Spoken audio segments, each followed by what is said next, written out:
Hello and welcome viewers, I'm Pia and you're watching the World Report on NewsX World. On that note, let's take a look at news making headlines this hour.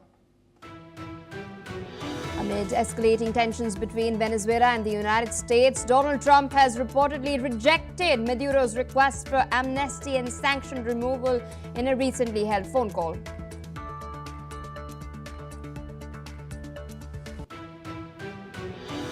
White House has stated that Defense Secretary Pete Hegseth has approved the second strikes on an alleged Venezuelan drug boat, but has also clarified that he did not issue an order to kill everyone on board.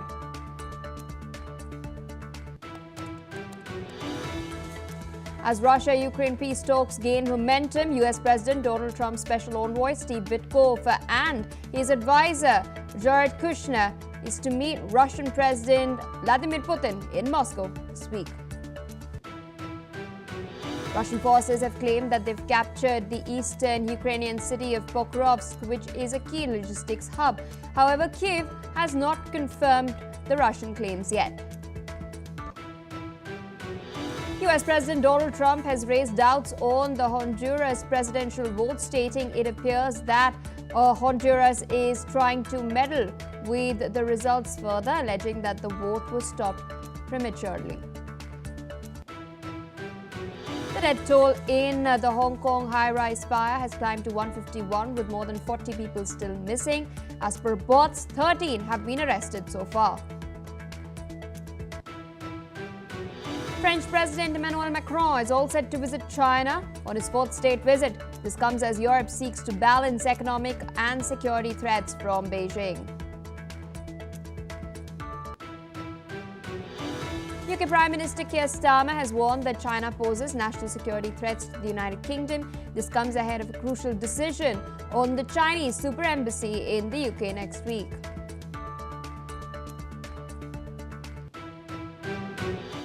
Well, viewers, those are, of course, the headlines and our top focus. Now, according to reports, US President Donald Trump has refused a series of requests from Venezuelan leader Nicolás Maduro following a short conversation between the two leaders earlier that was confirmed by Trump.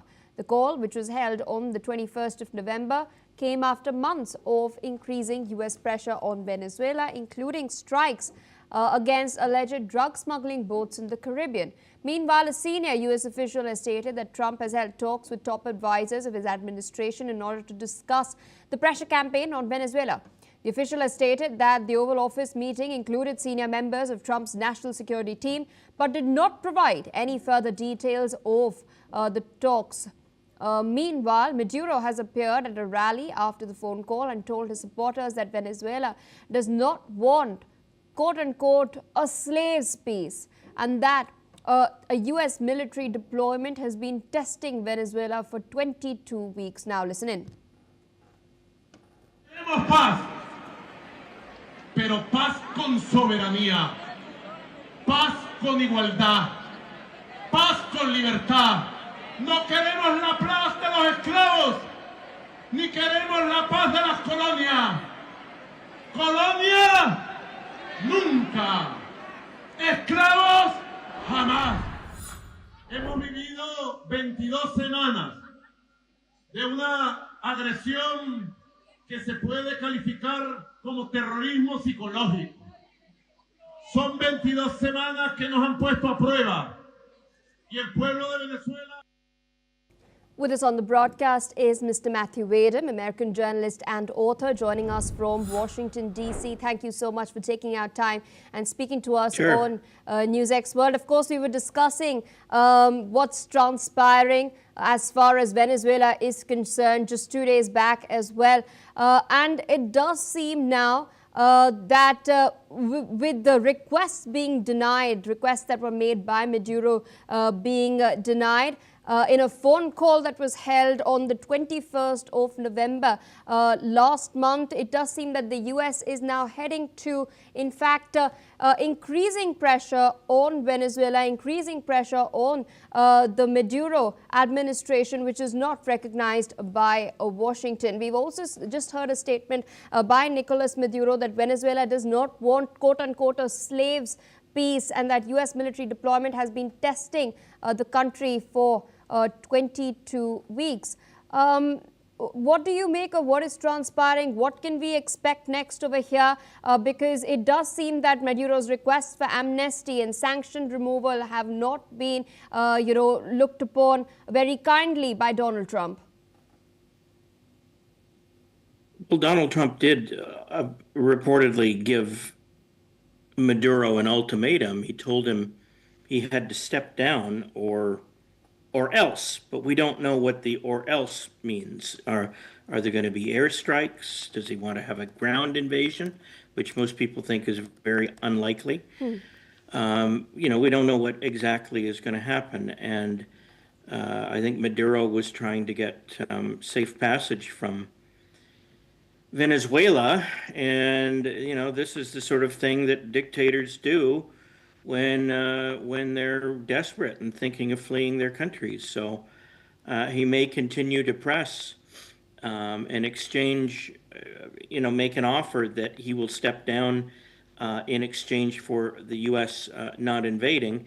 But I kind of doubt that, because he's a dictator and he likes being in power and he doesn't want to give it up. I think he views most of this as just talk, and it's just part of the game that he plays to stay in power. You must keep the in a communist, or socialist country like Venezuela, you need to keep people intimidated. You need to keep them in line, and you need to keep them scared, or they're less likely to be obedient to the powers that be. So, it's interesting that it's being widely reported that President Trump gave Nicolás Maduro an ultimatum, and it just shows that the United States is very serious about regime change in Venezuela. Now, what exactly is going to happen next? I don't know, and I'm sure if you asked the people at the Pentagon, they wouldn't tell you, because that defeats the whole purpose of war planning. Absolutely. It should be a surprise, right? Absolutely. But it's also speaking of the larger power game that's at play over here. Last time, of course, you mentioned China, but another very crucial player here is Russia as well. If the US does carry out direct strikes, airstrikes, as many people are now, many analysts are pointing, is the more likely plan that the US is going to go with. How do you think China and Russia will react? I suspect China and Russia will issue strongly worded communiques condemning the United States and do nothing, because it's not their sphere of influence. Russia and China obviously have a lot of pull with the dictatorship in Venezuela, but it's not their part of the world. It's not their hemisphere, and I don't think they'll do anything about it except complain, and maybe take other actions. What do they normally do? Expel some diplomats, file some new economic sanctions.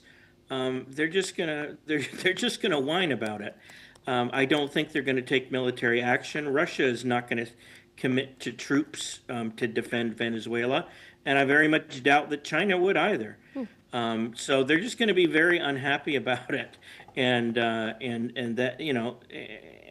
and it will continue to poison relations between the United States and China and Russia. So I don't think anything will happen, basically. All right, sir, requesting you to stay on with us, because we're tracking some other rather crucial updates as far as Venezuela is concerned. We're now learning that the White House has defended a U.S. admiral's decision to conduct multiple strikes on an alleged Venezuelan drug smuggling vessel back in September, stating that he had Defense Secretary Pete Hegseth's authorization. President Donald Trump had in fact emphasized last week that he would not have wanted a second strike on the boat, and stated that Hegseth denied giving such an order. But White House Press Secretary Caroline Leavitt has now stated that Hegseth had authorized Admiral Frank Bradley to conduct the strikes on the 2nd of September. Listen in. So how was that second strike in following the law of armed conflict in that second line of administration. Again, Andrew, I would reiterate to you the strike was conducted in international waters and in accordance with the law of armed conflict. There, of course, we've just heard what Caroline Leavitt has had to say. She's also stated that presidentially designated narco-terrorist groups are subject to lethal targeting in accordance with the laws of war, and further gone on to state that POTUS has a right to take them out if they are threatening the United States of America. Apart from this, Pete Hegseth has also tweeted out that Admiral Mitch Bradley is an American hero, a true professional, and has his 100% support and stand by him and his combat decisions that he made on the September 2 missions and all others since. This is what Pete Hegseth has tweeted out a while back. Apart from this, his main official account has also stated that as highlighted from beginning and in every statement since, the strikes are highly effective. They're specifically intended to be lethal, kinetic strikes. The declared intent is to stop lethal drugs, destroy narco boats, and kill the narco terrorists who are poisoning the American people. And every trafficker we kill is affiliated with a designated terrorist organization. Further on, he's also gone on to state through his official account that current operations in the Caribbean are lawful under both US and international law, with all actions in compliance with the law of armed conflict and approved by the best military and civilian lawyers up and down the chain of command. In the meantime, we've also seen certain reports come in from American media houses which states that yes, the strikes were authorized by Admiral Bradley. There's been a lot of pushbacks by Republicans who are branding the narrative that has been sketched by these media houses as fake, as sort of a kill all survivors order rather than kill the narco-terrorists orders. Still with us on the broadcast is Mr. Matthew Wadham.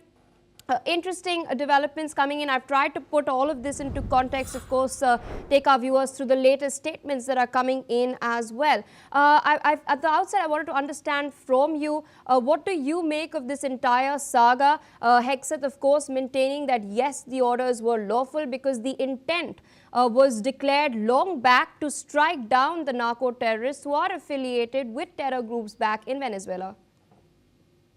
Well, I'm not a lawyer, but I know the basic principles of the law of war are there to regulate war, to keep it civilized. If war can be civilized, you know, one could have a philosophical debate about that. But they're there to keep the conduct of armies of combatants civilized. So.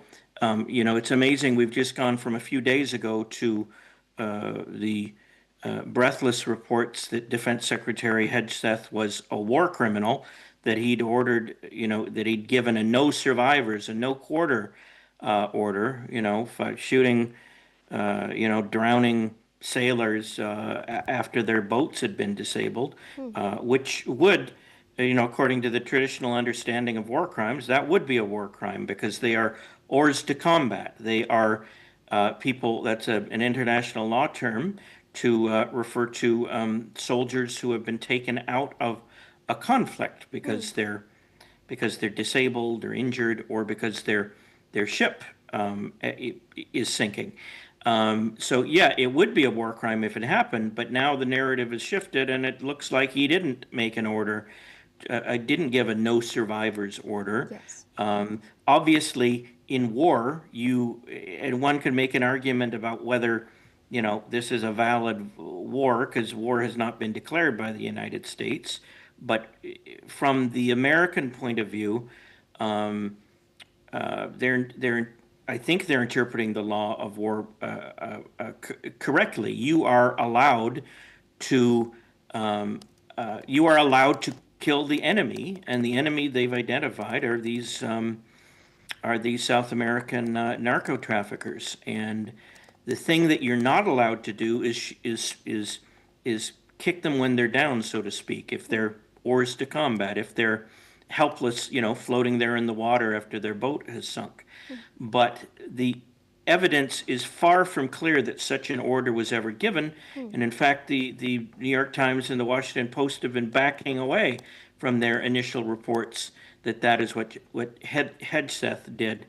And you have to wonder where those stories came from, because almost all of these stories are, except for the ones of the last 2 days or so, have been based on anonymous sources. And anonymous sources are sometimes helpful, but sometimes they're lies, and they're used to spread propaganda or to demoralize one side in a conflict. Absolutely. So I think it's very interesting what is going on. I don't think it seems to me that Congress is, including Republicans, are concerned about what went on, and they're demanding answers. So I think they're going to be having some hearings on what went on allegedly in the Caribbean Sea with the narco traffickers and the supposed no survivors order that now we think never happened. So they do take this very seriously, and they've been getting pressure from within their own base. There's a lot of rank and file Republicans who are not okay with the idea of killing soldiers who are hors de combat, who have been taken out of combat. And I suspect what we're going to find is it never happened. But that's what Congress is there to do. They're there to investigate. And if it did happen, then there's going to be a fall guy, and I very much doubt that it would be Secretary Hegseth paying the price. It would be the commander of the mission, the admiral whose name escapes me at the moment. I think he's an admiral. Yes. So someone will have to be a fall guy for it. That's the way politics usually works, and it's a matter of how that happens. Or nothing could happen. They could conclude that the U.S. military behaved quite properly. But it depends what evidence is turned up and how these things develop. Interesting perspective, because just a couple of days back I was having a conversation with a military man, someone who served here in India, regarding the video that was put out by Senator Mark Kelly. Of course, not directly related to these strikes, but a larger conversation around what the US plans to do in Venezuela. Right. Something that he told me is that intent behind orders needs to be very clear to make them lawful. I think that's what Caroline Leavitt has tried to address, stating that, presidentially designated narco-terrorist groups are subject to lethal targeting in accordance with the laws of war. That's something that she's made the intent very clear over there. So I request you to stay on with us. We're tracking some further updates. In this particular case, we're learning that UN spokesperson Stephanie Dujarric has stated that the United Nations is gravely concerned that the boat strikes on these Venezuelan vessels may have violated international law. He's also urged a transparent probe into this matter. Listen in. Secretary General remains gravely concerned about the strikes on vessels allegedly involved in drug trafficking in the region. I would remind you and refer to what our High Commissioner Volker Turk said recently, which he says he found that these strikes may violate international human rights law and called for investigations that are transparent into these. All right, viewers, there of course we heard what was stated. I'll leave the discussion regarding Venezuela at that, and I'll be shifting focus to what's taking place in Europe. Interesting developments coming in as far as the war is concerned. We're now learning that Russian President Vladimir Putin has recently visited a military command post to receive briefings from his top military commanders. You can see the visuals on your screens over there. These briefings reportedly focused on recent military gains in Ukraine, as the Kremlin puts it. In the meeting, Putin was informed about the capture of Pokrovsk in the Donetsk region.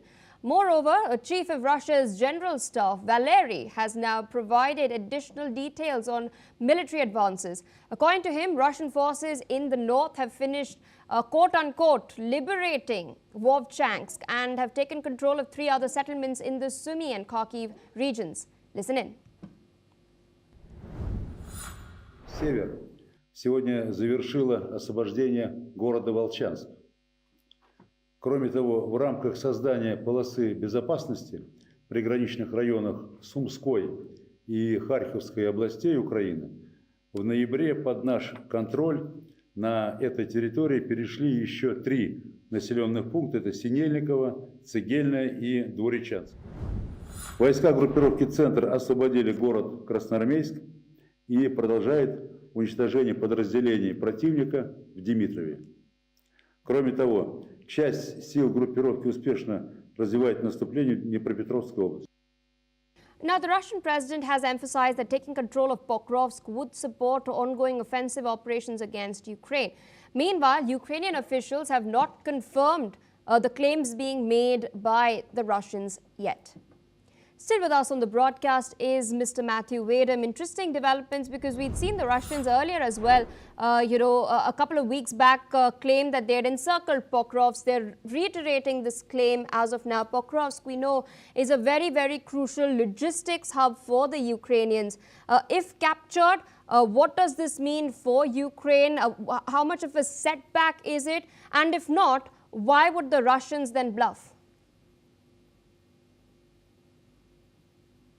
Well, Russian dictators are notorious liars, so I don't think that we should take anything that they say at face value. Now, that doesn't mean they're lying here. Maybe they did overrun Pokrovsk, and if that's how you pronounce it. My pronunciation of Ukrainian and Russian place names is not very good. Anyway, the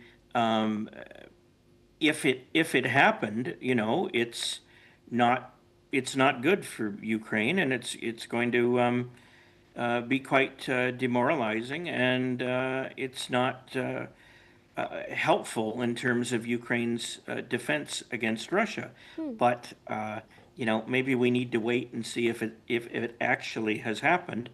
There must be some independent parties, like the U.S. could verify whether it's happened or not with its massive satellite network. So I don't know why that hasn't happened yet. Maybe it's too new a development and they haven't released any data, any reports on it yet. But yeah, if this is if Russia's won control of that territory, then that's it's not a good thing for Ukraine. It doesn't mean it's the end, but it's losing a major place of strategic importance is not helpful to their cause. But I think we have to wait and see if it actually did happen. Now, how is this going to affect the peace talks between the two countries? If Russia could be just saying it to try and gain an upper hand, to try and force Ukrainians to agree to things they wouldn't otherwise agree. So, you have to wonder, is Russia speaking factually or is it speaking aspirationally? Is it just sort of projecting what it wants to happen? And, sitting here, in the Washington, D.C. region, I really can't tell you what the answer to that question is. Indeed, as you've pointed out, the timing of this particular announcement is very interesting because negotiations are underway. Of course, we've also learned that Steve Witkoff and Jared Kushner are slated to meet Vladimir Putin sometime this week as well. So with that, I'd like to thank you for taking our time, of course, sharing your perspective, your insights on all these very, very crucial developments. On that note, viewers, we're shifting focus away from the war in Europe towards what's happening as far as Honduras is concerned. We're now learning that the Honduran presidential candidates Nasri Asfura and Salvador Nasralla are virtually tied in the election vote count, each holding just under 40% in a neck-to-neck race, which has been plagued by technical problems with the electoral results website. Now, the National Electoral Council in Honduras, its website is shown as FIORA, the conservative National Party candidate who's been backed by US President Donald Trump, is leading over Liberal Party candidate Nasrallah by only 515 votes. These were the results that were posted around midday. However, the exact number of votes counted remains unclear due to ongoing issues with the electoral portal, which was down for extended periods throughout the day. Let's in fact take a look at what Asira had to say. Yo quiero que quedemos claros aquí. Ante mi seriedad, yo no vengo a hacer ninguna proclamación. Solo vengo a decir, tengamos paciencia, todo el pueblo hondureño, el CNE que termine de hacer su trabajo y nos vamos a dar cuenta de la realidad. Entonces, nosotros con toda la información que tenemos del CNE, con esa propia información, los números son distintos a lo que hoy se está saliendo en pantalla, porque nosotros lo llevamos mucho más adelantado con el informe del CNE. Gracias, con el informe del CNE. Pero también tenemos ese gran soporte de nuestro equipo, de nuestras actas, de la estructura que montamos previniendo este tema como lo estamos viviendo en este preciso momento. All right, there, viewers, we've heard what was stated. Meanwhile, US President Donald Trump has emphasized that it appears that Honduras is trying to change the results of their presidential election, alleging that the country's election commission prematurely stopped counting votes. With us on the broadcast is Ms. Irina Sukerman, senior journalist, joining us from New York. Thank you so much for taking out time and speaking to us on NewsX World. It does seem that there's been a considerable blow that has been dealt to the ruling leftist party and its candidate, Rixi Moncada. She's nowhere to have been featured over here. The race is practically between Nasri Esfera, who's been backed by Donald Trump, and Salvador Nasrallah. Nasrallah is the centrist liberal candidate, and Esfera, of course, the conservative right-wing leaning candidate. There was also a wild card thrown in between by, the pardon granted by Donald Trump to the former president of Honduras as well, Juan Orlando Hernandez. What do you make of one, the results freezing midday and the portal not really moving about, and Donald Trump's keen interest in the outcome? Well, a lot of it shouldn't come as a surprise. First of all, Trump's statements themselves kind of had an impact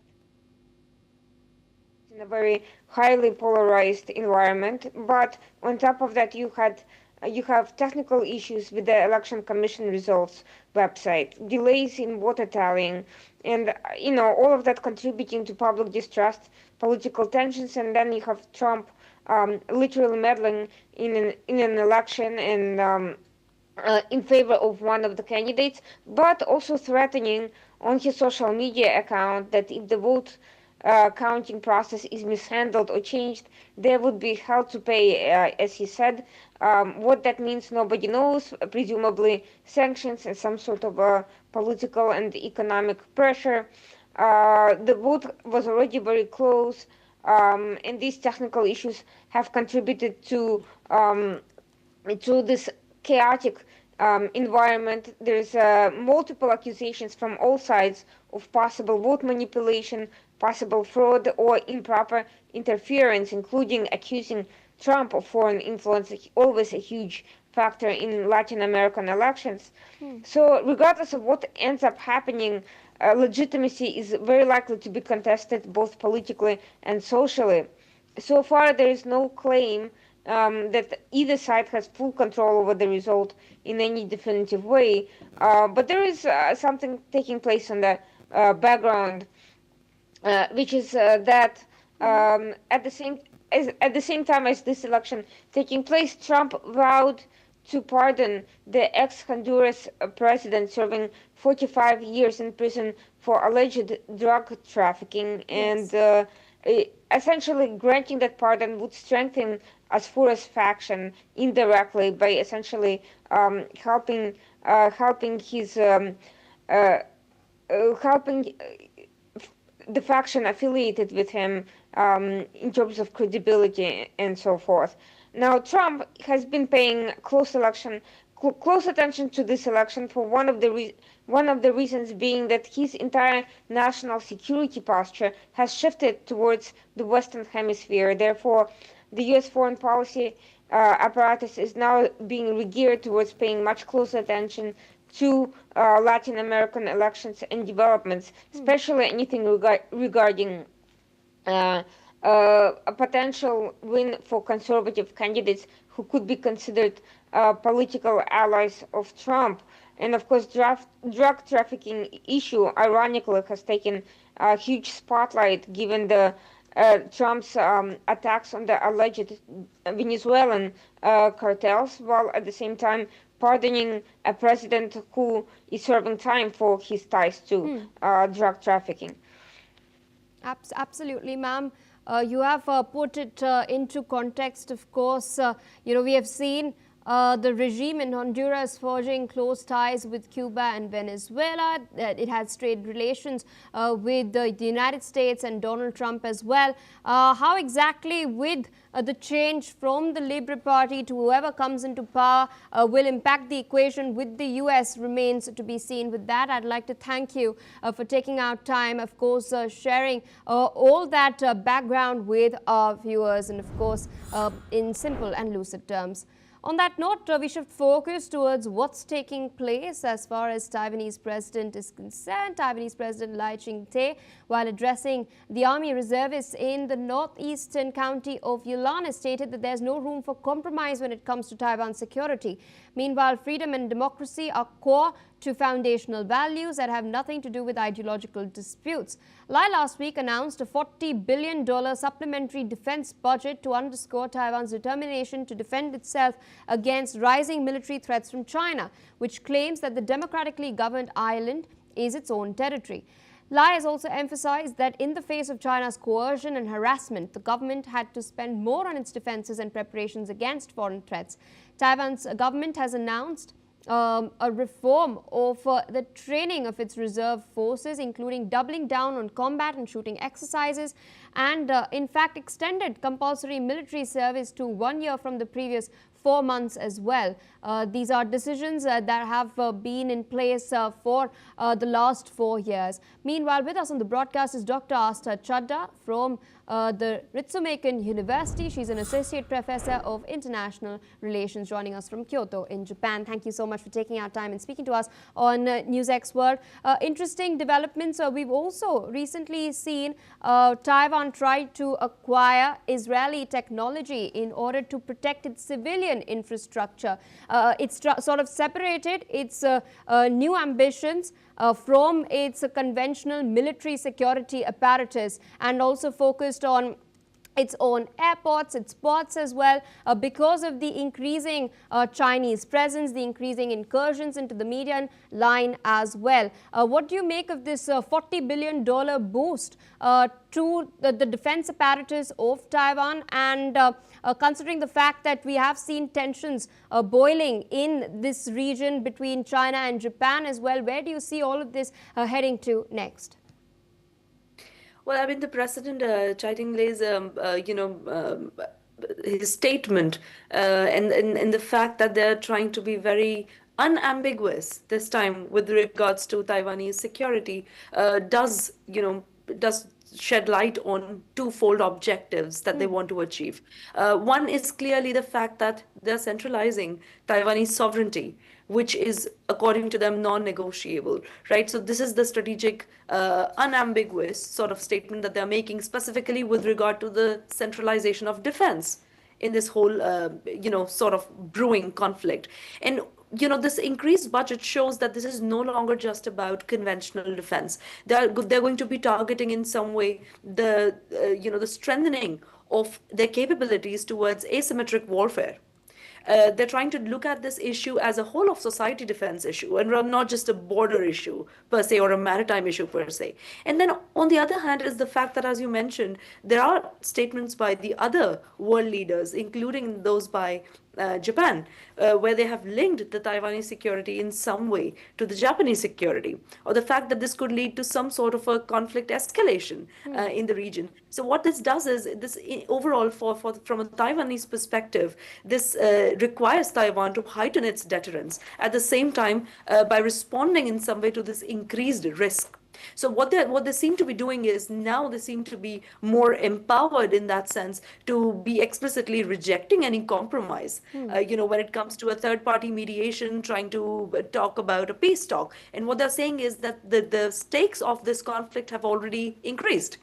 And so as to do that, they need to prepare Taiwan, according to this statement, to potentially lead to sort of this way, such as, because they're factoring in the fact that probably Beijing already has the capabilities to engage in a military gray zone sort of a coercion tactic. So Taiwan needs to step up its own capabilities, not just purely in terms of defense, but overall in terms of strengthening their claims of sovereignty and their claims of freedom, which they hold to be central to this whole Taiwan issue. And that seems to address not just anxieties that exist in Taiwan, but they also seem to be in some way responding to the comments by Japanese Prime Minister Sanae Takaichi, as well as in a way to signal to the United States what exactly is the Taiwanese stance, both politically, in terms of defense capabilities, also in terms of boosting their domestic morale with regard to this worsening situation in the Taiwanese Straits. Absolutely, and the signaling to the US is a very interesting point you raised there, ma'am, because despite the defense deals, we have seen the US is trying to, Trump especially is trying to push the G2 agenda with Beijing, and the apparatus in the United States has been rather cold towards the Taiwanese so far. I have run out of time, therefore I'd like to thank you for taking out time, of course, putting that into perspective for our viewers. But one last piece of information we're tracking on the broadcast.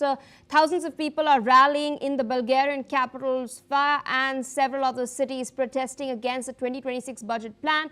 Protesters want the government to stick with its promise to withdraw the 2026 budget. Some have even clashed with police, who've cordoned off offices of the ruling parties and pelted officers with rocks, bottles and firecrackers. Opposition parties and other organizations say that they are protesting against the government's plan to hike social security contributions and taxes on dividends to finance higher spending as well as state corruption. Listen in to what the former Prime Minister of Bulgaria had to say. So there are two main reasons. So one of them is that people are really fed up with the lies. And there were a number of lies that were related to the budget that we discussed today. And the second reason is that people that govern today, they're characterized with a lot of arrogance, with a lot of brutal force that they use to impose their views, including the budget, but not only the budget. So the people are really fed up with this, and they want to say stop. This will not work in this way. All right, viewers, due to paucity of time, this is all we have for this bulletin. More news and updates on the other side. Stay tuned on NewsX World.